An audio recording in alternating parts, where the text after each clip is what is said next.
Hey everyone, and welcome to another episode of Found Footage Fridays. I hope you are having a fantastic Friday. Hope it's even better now that you're listening to me. I have a special guest today because today for Found Footage Fridays, we are interviewing Nick Cotrufo, who has a movie that it was released today, and it is the smashing sequel to his hit the McKinney Family Home Videos. This is volume 2, and it is not only a Found TV exclusive, it is Found TV's first original movie, and we are going to get into that as well. But first, let me just go ahead and introduce Nick Cotrufo. Hi, welcome to the channel again. We're so happy to Yeah. have you here. Welcome. I'm so happy to be back. I love any chance I honestly get to be on here. So Awesome. And you know what? We'll make this happen even more because I do love please. having you on. You know, I'm a huge fan of yours. So I'm excited to get into this because I was gifted a screener from Found TV, and you know, I had to jump at the chance to do this. So we're going to just get into this, and it's going to be a fun, casual conversation.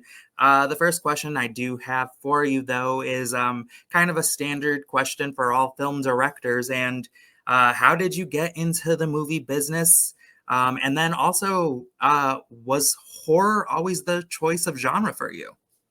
Yeah, so I definitely like always wanted to do stuff with like entertainment in some kind of way. I played in bands in high school and stuff like that, and I've I've taken a stab at writing like books. But in 2017, I met a friend who is a he's like a really good friend at this point, but he was this kid that like came into this shop that I was working at, and we had this idea for a movie, and we shot the whole. We had no idea how to make a movie. We met a guy with a camera, and we shot this like 90-minute indie rom-com, and it's unwatchable. Like it's the worst thing ever. But we had like the most fun working on it.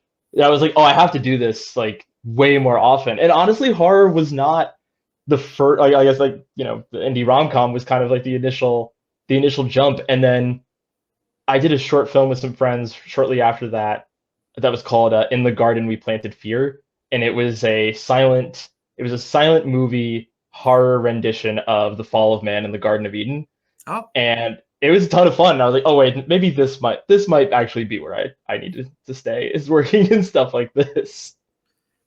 that's actually really awesome. And if either of those, even the unwatchable indie rom com, is available, I am going to need to see it to complete your filmography. So you're going to have to send that my way if it's available. Thank God Almighty, that's not available. But I think that In the Garden is still on YouTube. I'll find the link and I'll send it to you after this. Awesome. I do want to check that out.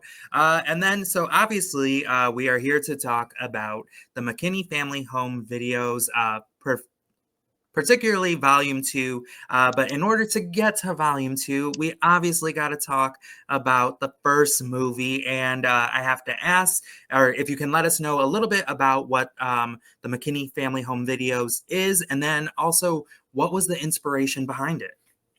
Yeah, so it's an analog, series of events. It follows this guy, Dwayne McKinney, who's documenting like every moment of his family's life, and the movie starts off like pretty standard home video, and as it goes on, things start getting a little more jarring, a little more alarming, and going from like, oh, something weird might be going on to, oh, something like very bad is happening here, and then it ends. Um, and so I definitely wanted to. I found like the niche. Like I got into such a groove while I was making that. Like there was never a moment where I was like unsatisfied with how it was coming out. Each segment, I remember I was like writing down a rule of like, for this segment you have to use this, or you can't do this. One of my favorites was you had to like do something that would get you a misdemeanor if you got caught. And so like there's the whole sequence in the graveyard. We broke into this graveyard, and I was like, technicality, like I'm not doing anything egregious. So That's stuff like awesome. that. Yeah, no, it was a great time. And so I've always enjoyed analog horror, and getting to like work on it and have it become such like a snowball effect of like people finding it and it becoming this thing has been like whoa, like even now, it's like this is like today my second McKinney volume is out, and I'm like, this is crazy that people want more of this, and that like I get to do this. Yeah, and honestly, it is starting to kind of become a staple for analog viewers because something that we also just saw is that your movie made it to the analog horror wiki page. Yeah, what in the world? I don't know what was happening. I was checking to see because I had gotten the text that it was on IMDb, like the second volume had made it to IMDb and Letterboxd, and I like just Googled it.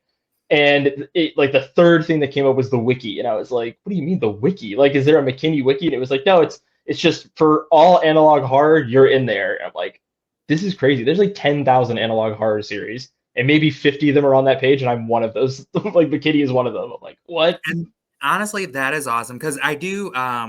So again, I've talked about it on this channel many of times that analog horror is not something that I immediately have gravitated to. The stuff that I've seen, it just I understood why people might enjoy it. It just really never like grasped at me the way that it did for some people. Like Skinamarink really grabbed at people who really had like they gravitated towards that terrifying childhood memory. And Hmm. so they really grasped onto it. So the Skinamarink fans, like they're hardcore Skinamarink fans. You cannot tell them anything about that movie. And I was just like, okay, it wasn't for me, but Yeah, it doesn't mean it's a bad movie. It's just like I never felt that analog struck with me. But then for a when I was doing the Found TV watch parties on Fridays, I chose this film, the McKinney Family Home Videos, because one, I have already kind of like uh, I think we followed each other on social media, but also like Found TV. I wanted to support the smaller movies that are on there because they had some big names too. But I was like, yeah, let's get the directors who are actively participating in Found TV and like they're interacting with the customer base and the consumer base and all of that. So I was like, okay, let's go ahead and put this movie on. And again, I always state that I had such a really good setup. It was like I was house sitting, dog sitting in the suburbs where they were at. There was no light coming in. It was pitch black. I was watching it on my laptop. Uh, I was in a strange place. Like it just hit. And right. religious horror always gets to me, anyways. But this movie, I was freaking out. And I think it made it a much more enjoyable experience because I was watching it with other people on Twitter and Blue Sky. We're Yeah. talking about it. And they're freaking out at the same things I'm freaking out. We're all watching and going like, "Are you watching this? What the hell is happening?" Because the visuals were creepy. But I've stated this many, many times, and I'll probably state it many more. Is when it comes to audio nightmare fuel, you are becoming a genius. Like I don't think I've ever watched anything where the sounds have really like caused a visceral reaction. Like that's what was scaring me. I mean, there were some disturbing images too, but the sounds and the simple effects of like the wording across the screen, like Yeah. when you guys were just putting like little phrases with these sound effects, like I was just so creeped out. So I think you're doing a fantastic job there. But circling back to it being an analog horror film, you stated that you were a fan of analog. What makes you gravitate to analog, and when you were coming up with this, like what made you decide it needs to be an analog horror film and not just a typical found footage film? Yeah. So a big thing for me, especially with the thing that like really gets me for analog horror is I felt like for a while found footage had this fall off where it didn't like found footage when I was growing up used to make you go like you'd be at a sleepover with your friends, you'd be watching this movie, and somebody at some point would chime in and be like, "Do you think this is real? Do you think this really happened?" And it's like that is such a unpleasant and like unnerving feeling to like finally watch something that makes you question like, "What am I seeing? This cannot like I have to ask if this is real because I pray it's not." You know, and I felt like for a while found footage just like lost that entirely. And then I found analog horror, and I was like, it happened. I think I was watching, the first one I ever watched was the Mandela Catalog, and I was like 15 minutes into the first episode, and I was just like, I'm like, it's like broad daylight. It's 2 in the afternoon, and I'm with Molly, my wife, and I look at her. I'm like, do you think this is real? Like, I was so scared. Like, and I'm like, I'm 33 now, so I had to be like 28 in this story. So I'm not a child. Like I am almost 30 years old. I am so scared of what I'm seeing. I was like, what is this? And I found this whole subgenre of analog horror, and I just like fell down this rabbit hole of just these series of just really experimental, weird stuff that is trying to tell you, like, no, this is real. What you're seeing really happened. And I think it just, when it gets it right, it nails it. When it gets it wrong, it still has this charm that's, so for me at least, so undeniable. Um, and so I wanted to do something in that same vein. So like, there's just so much here, and there's like, it's an open world. You can do whatever you want in this universe, and as long as it like checks certain boxes, like it's gonna work out. And so I'm always really drawn to religious horror. I have definitely dealt with my own share of religious traumas. So I was like, this is gonna be the easiest thing in the world to write up. And like as I'm filming it and shooting it, because I would just shoot like at random. There was no like, hey, meet here at 7, we're shooting. It would be like, oh, it's 1 in the morning, I can't sleep. I'm gonna go drive out into the woods, and I'm just gonna film for a little while and see what happens. Like it all like came together like during filming. I had like a general baseline, but the story really came together while I was like editing and putting it together. And that was so cool. Like, and that just felt very like, yeah, this is analog horror. You can do it just like this and have the time of your life. Yeah, and funny enough, you did just answer, which was pretty much my next question. Because so the scariest thing to me with this movie is the religious aspect of it.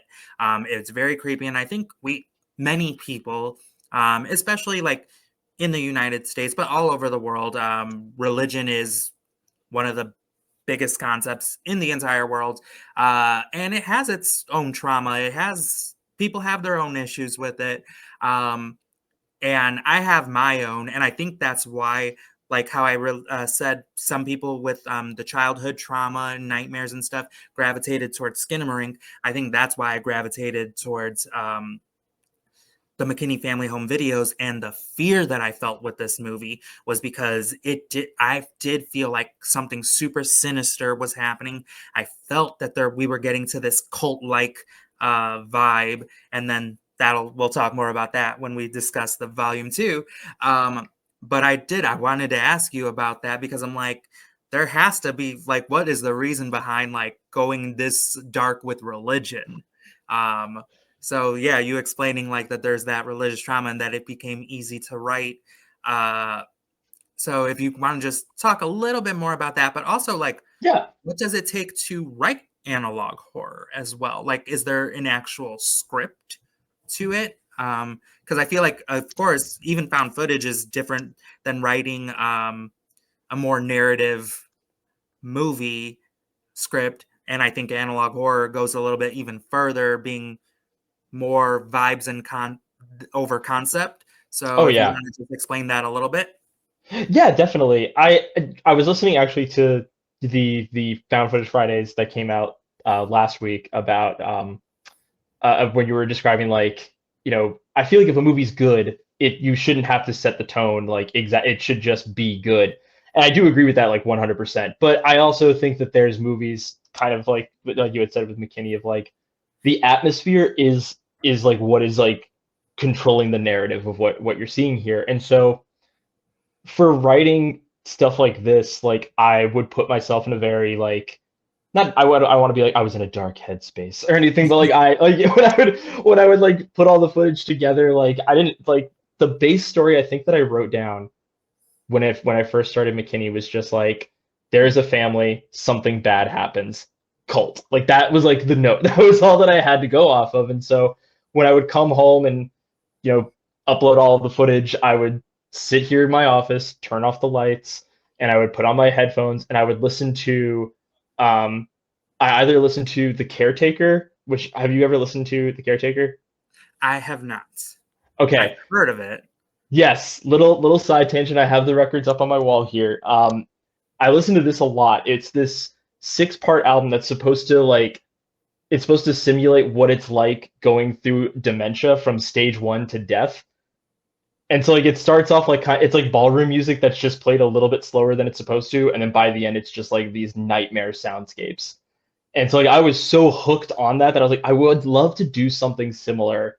And like it's drastically different, but like I like watched some documentary on how like or like videos on how Leland Kirby, the caretaker, was doing soundscapes and just the way he like would layer things. I was like, I could just do that. This is so fun because there's no rule here. I can just make the soundscape, and I mean I would spend hours just designing different sounds until I was like, that's it. And as soon as I heard it, I was like, that's the one. This is what we're gonna use here. That's actually awesome because, again, yeah, everything from the start of the movie, of both movies, the audio is just out of this world for me. Again, it seeps under my skin, and that's what makes it the most terrifying.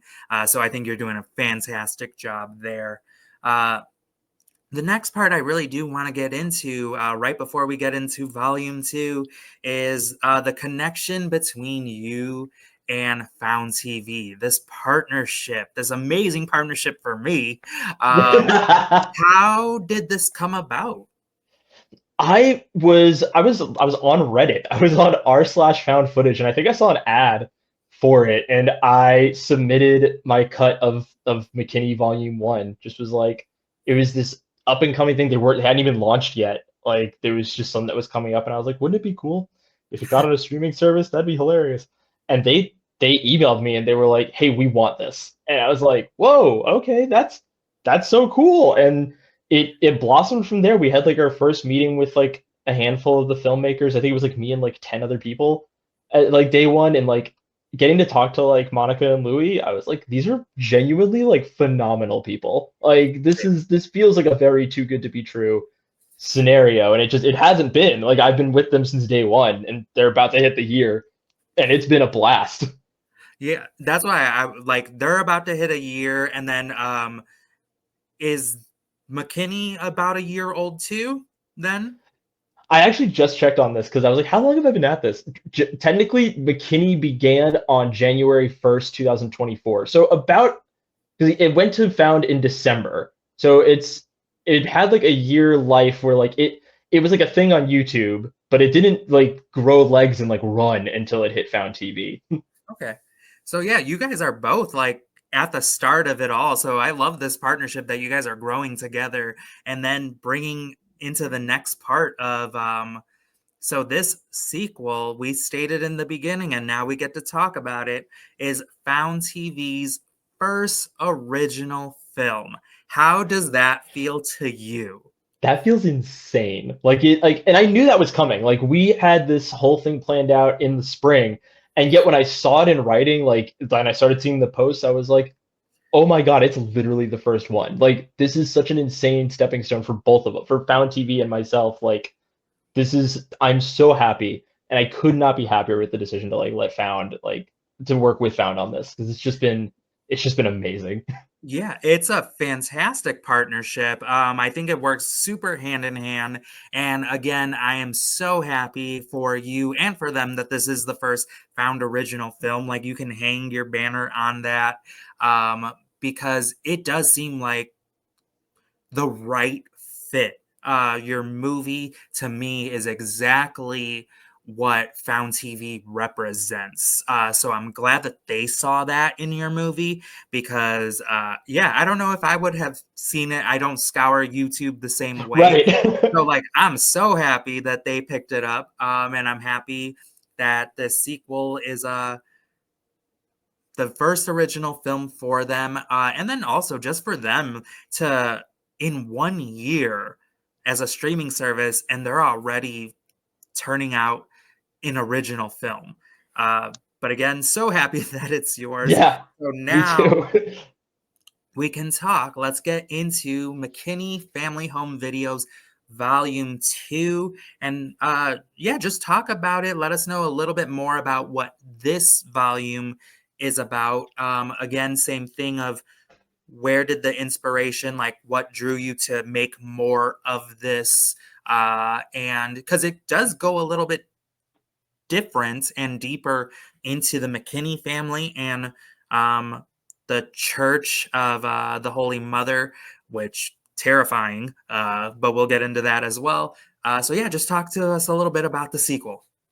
Yeah, so McKinney one wrapped, and like it was out there, it was in the universe, and I mean, I not that I was like I'm against making a second McKinney or anything like that, but I was just like I felt like I was happy with the way it came out.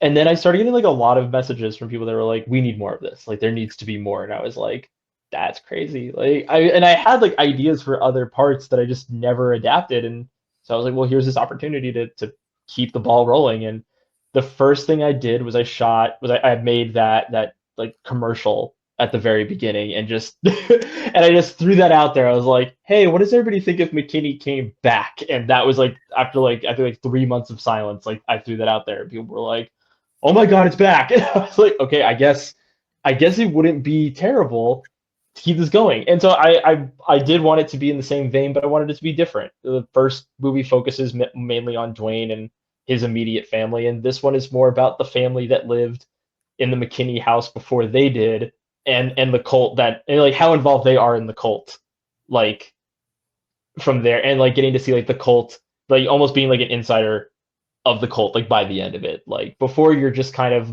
aimlessly wandering, almost like these ruins of where the cult has been. Whereas this movie is like, here you are on the home turf, and this is what's going on behind the scenes. Yeah, and because viewers, let me just tell you again, we talk about religious horror, and religious horror goes hand in hand with cult horror. And this, where we get that deep, sinister, um, religious, atmospheric horror with the first one. But again, we're following Dwayne and his home videos. In this movie, yeah, this is, I felt like this to me, when I first watched it, felt like more of an origin story of the cult.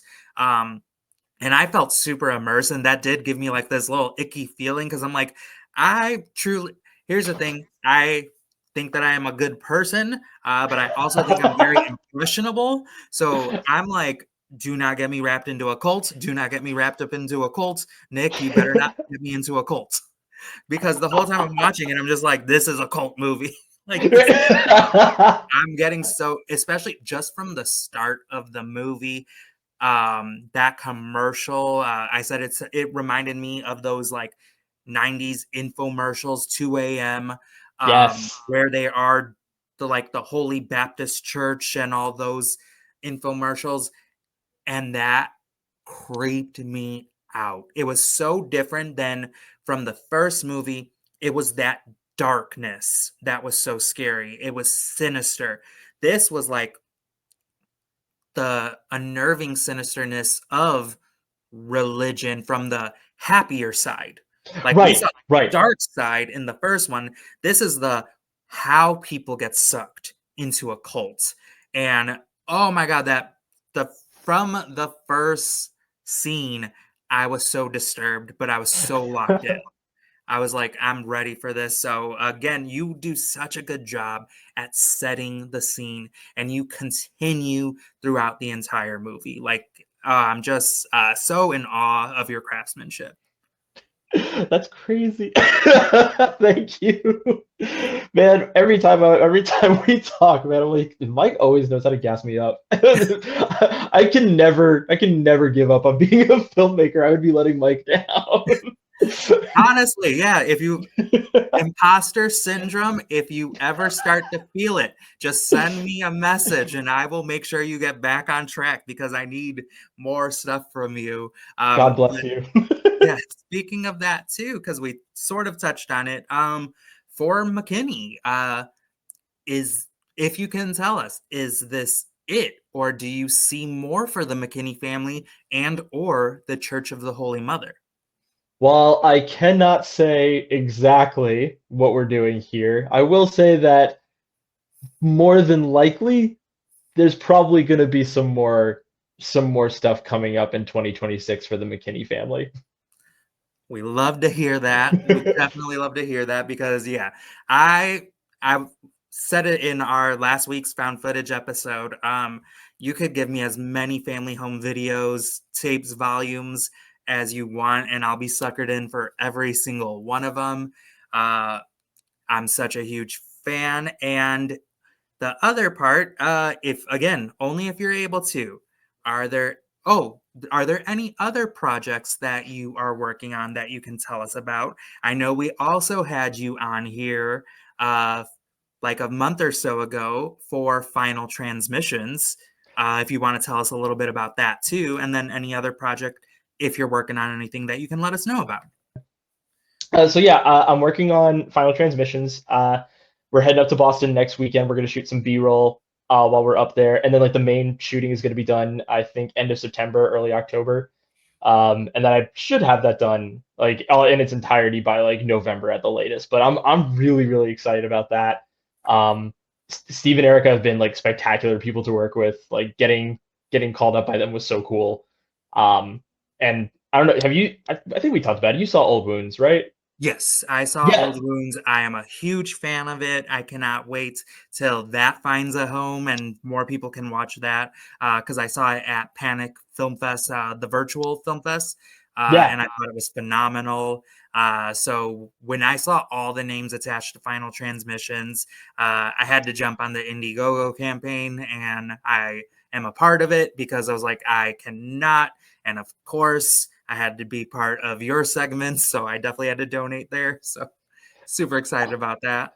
Bless. I have another thing that I'm working on. I can't go into too many details about it. But definitely I would say beginning of 2026, like keep your eyes open. There will be there everything goes according to plan. There should be an announcement in January about some stuff that's coming up. Awesome. Well, we love to see it. Again, here at Voices, myself specifically, we are super fans of you, of the McKinney family home videos, and the partnership between you and Found TV. We are wishing you nothing but more success. So we were super happy that you had the time to come and join us on this show for this interview. You are welcome back anytime. I would love to. Just say the word. I will happily be back. Awesome. Well, thank you again for joining us. Please let everyone know where they can find you.